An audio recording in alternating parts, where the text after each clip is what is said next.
কিছু বলছি না, হয়তো আপনার কাছে অর্থের কোনো অভাব নেই, সেই অর্থের অভাবটা যখন আপনার কাছে নেই, তাহলে সেইটা আপনাকে শো অফ করার মতো যদি ব্যাপারটা না থাকে তাহলে নাই করলেন। আমি ফেসবুকে অবাক হয়ে যাচ্ছি, অনেক মানুষ, ম্যাক্সিমাম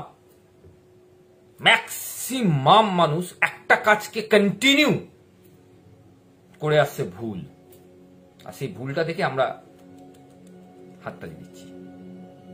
কিসে হাততালি দিচ্ছি? আমরা লিখছি গুড, ভালো, এটা ওটা সেটা এসেটা এসেটা এসেটা। আমরা বাচ্চাদের সাইকোলজিটাকে বুঝতে চাইছি না, বা বুঝতে পাচ্ছি না বলবো না, চাইছি না। একটা বাচ্চার মনে কি ইম্প্যাক্ট পড়ে আমরা বুঝতেই চাইছি না। কেন ফেসবুকের কথা বললাম, কেন কথা বললাম?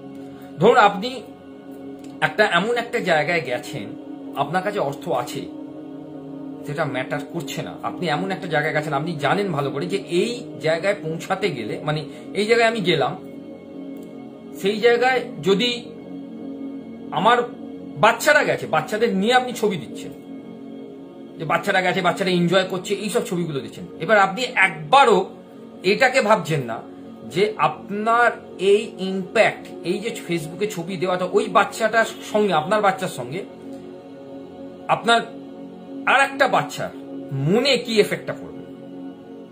তার মনে তো এটা করতে পারে যে আমার ফ্যামিলিতে আমার বাবা মায়ের কাছে টাকা নেই বলে আমি ওই জায়গাটাতে কোনো দিনই যেতে পারবো না।